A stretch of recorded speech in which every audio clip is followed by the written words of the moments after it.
लगाई। पानी ठंडा था, पर उसके भीतर एक मधुर कंपन हुआ। जब उसने आंखें खोली तो देखा जल में कुछ चमक रहा था। पहले उसे लगा शायद चांद की परछाई है, पर वह चमक धीरे धीरे उसके पास आने लगी। वह चौंकी। वह तो एक छोटा सा दीप था जो बिना किसी तेल या बत्ती के जल रहा था। लौ नीली थी, पर प्रकाश सुनहरा। राजेश्वरी के होंठ कांप गए। उसने हाथ जोड़ लिए। प्रभु, यह कैसी लीला है? दीप की लौ हल्के से थरथराई और हवा में एक कोमल आवाज गूंजी। यह वही दीप है जिसे तूने अपने मन में जलाया था। राजेश्वरी ने चारों ओर देखा। कोई नहीं था। तालाब का जल शांत था, सिर्फ वह दीप उसके सामने तैर रहा था। उसने कांपते हुए हाथ बढ़ाए और उसे अपने पास लिया। जैसे ही उसने दीप को उठाया, उसकी लौ ने उसके चेहरे को सुनहरी आभा में नहला दिया। उस क्षण उसे लगा जैसे कोई अदृश्य शक्ति उसके हृदय को छू गई हो। वह बोली, प्रभु, क्या आप सच में मेरे सामने हैं? धीरे से स्वर आया, मैं उसी दीप में हूँ जिसे तूने हर कार्तिक मास में जलाया। तेरी श्रद्धा ने मुझे रूप दिया है। राजेश्वरी के आंसू अपने आप बह निकले। उसने कहा, हे प्रभु, मैं तो केवल दीप जलाती थी, कभी सोचा भी नहीं था कि आप स्वयं उस दीप में आ जाएंगे। प्रकाश ने उत्तर दिया, जब कोई प्रेम से जलाता है तो ईश्वर को बुलाने की आवश्यकता नहीं रहती, वह स्वयं चला आता है। उसका हृदय भीग गया। वह जल से बाहर आई और दीप को अपने माथे से लगाया। तालाब की लहरें अब भी हल्की चमक रही थीं, जैसे हर बूंद में वही प्रकाश छिप गया हो। राजेश्वरी ने दीप को अपने आंगन में रखा और तुलसी माता के पास अर्पित कर दिया। वह बोली, यह दीप अब मेरा नहीं, प्रभु का है। और सच में उस रात उसका आंगन पहली बार बिना दीपक के बुझाए भी उजला रहा। अगले दिन जब सूरज की पहली किरण गांव पर पड़ी तो देवपुर के लोगों ने एक अद्भुत दृश्य देखा। राजेश्वरी के घर का आंगन उजाले से भरा हुआ था, पर वहां कोई दीप जलता हुआ नहीं दिख रहा था। फिर भी वह आभा इतनी दिव्य थी कि जिसने भी देखा उसके मन में भक्ति उमड़ आई।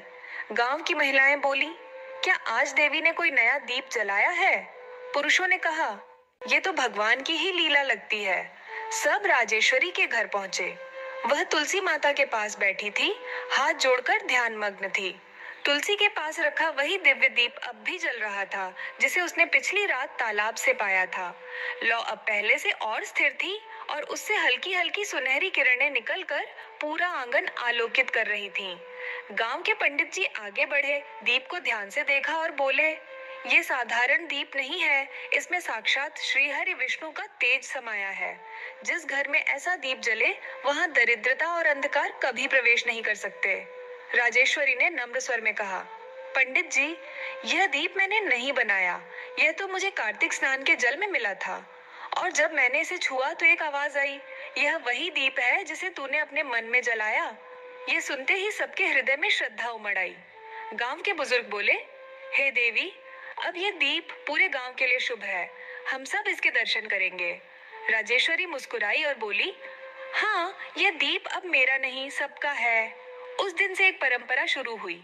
हर सुबह सूरज उगने से पहले गांव की स्त्रियां और पुरुष राजेश्वरी के घर आते, तुलसी के चारों ओर परिक्रमा करते और उस दीप के दर्शन करते। जिस किसी ने भी श्रद्धा से उस दीप को देखा, उसके मन की व्यथा जैसे शांत हो गई। धीरे धीरे यह बात आसपास के गांवों में भी फैल गई। लोग दूर दूर से आने लगे, कोई अपनी बीमारी के लिए, कोई अपने मन के दुख के लिए, कोई केवल दर्शन के लिए। और आश्चर्य यह कि जो भी उस दीप के पास आया वह हल्का होकर लौटा, जैसे उसके भीतर का बोझ पिघल गया हो। एक दिन एक वृद्ध व्यक्ति आया। वह कई वर्षों से चलने में असमर्थ था। उसने दीप को देखा, आंखें बंद की और धीरे से बोला, हे प्रभु, यदि यह आपकी ज्योति है तो मेरे भीतर भी थोड़ी रोशनी पहुंचा दो। राजेश्वरी ने केवल इतना कहा, विश्वास रखो। अगले ही क्षण जब वह उठने लगा, उसके पैर स्वतः चल पड़े। लोगों की आंखों में आंसू थे। दीप अब केवल आस्था नहीं रहा था, वह जीवित शक्ति बन चुका था। राजेश्वरी हर शाम उस दीप के पास बैठती, भगवान विष्णु का नाम जपती और कहती, प्रभु, ये प्रकाश सबके जीवन में फैले, किसी का अंधकार शेष न रहे। रात को जब पूरा गांव सो जाता तो उसके आंगन से हल्की तुलसी और चंदन की सुगंध फैलती। लोग कहते, ऐसा लगता है जैसे भगवान स्वयं इस दीप की रखवाली करते हैं। एक रात जब हवा बहुत तेज चली, आकाश में बादल गरज उठे और सब दीप बुझ गए, पर राजेश्वरी का दीप अब भी जल रहा था। लौ न कांपी न थमी।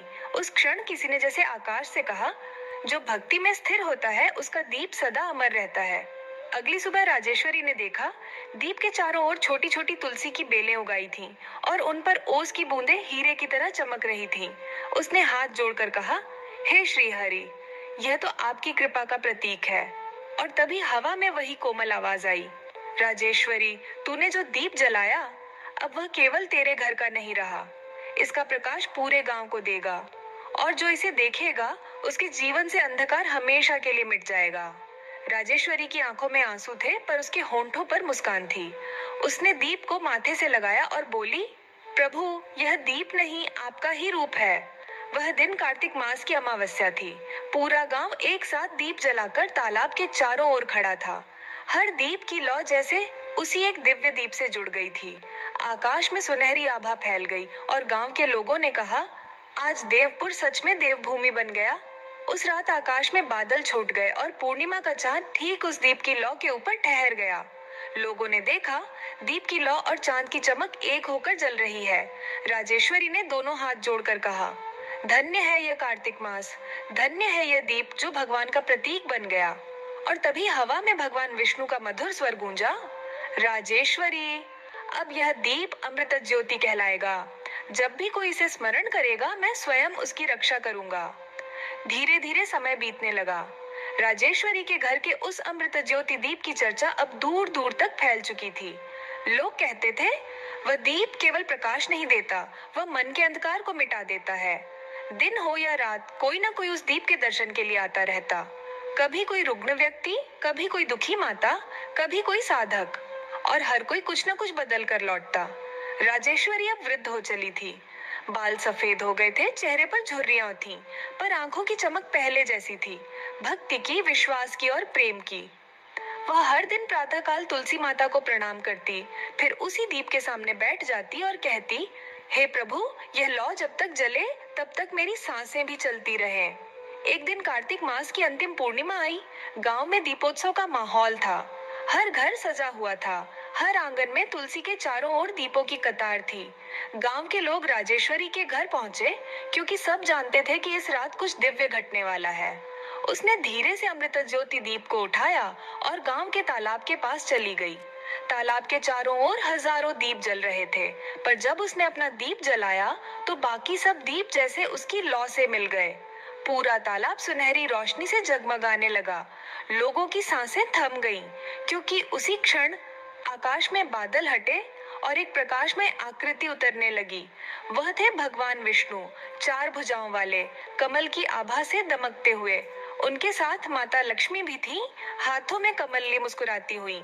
पूरा गांव साष्टांग दंडवत हो गया। राजेश्वरी उनके चरणों में गिर पड़ी। उसकी आंखों से आंसू बहने लगे। प्रभु, ये क्या सौभाग्य है कि आपने इस छोटे से गांव को अपने दर्शन दिए। भगवान विष्णु ने कोमल स्वर में कहा, राजेश्वरी, तूने जो दीप जलाया वह केवल मिट्टी का नहीं था, वह तेरे विश्वास की लौ थी। और जब किसी का विश्वास सच्चा हो तो भगवान को आने में देर नहीं लगती। माता लक्ष्मी ने उसके माथे पर हाथ रखा और कहा, बेटी, तेरी भक्ति ने इस भूमि को पवित्र कर दिया। आज से यह स्थान दीप तीर्थ कहलाएगा। जो भी यहाँ कार्तिक मास में स्नान करेगा और श्रद्धा से दीप जलाएगा, उसे विष्णु लोक की प्राप्ति होगी। लोगों के हृदय में जय जयकार गूंज उठी। तालाब की लहरें जैसे नाचने लगीं। दीप की लौ ऊंची होकर आकाश की ओर उठी और उसी प्रकाश में भगवान विष्णु का स्वर गूंजा, राजेश्वरी, तू अब केवल भक्त नहीं रही, तू मेरी ज्योति का प्रतीक बन गई है। तेरे जीवन के बाद भी जब कोई स्त्री या पुरुष कार्तिक स्नान के जल में दीप प्रवाहित करेगा तो तेरे नाम से आशीर्वाद उसे प्राप्त होगा। राजेश्वरी ने आंसू भरे नेत्रों से कहा, प्रभु, मेरे लिए यही सबसे बड़ा वरदान है, बस यह लौ कभी न बुझे। भगवान बोले, यह दीप कभी नहीं बुझेगा, यह हर युग में हर भक्त के घर में जलता रहेगा।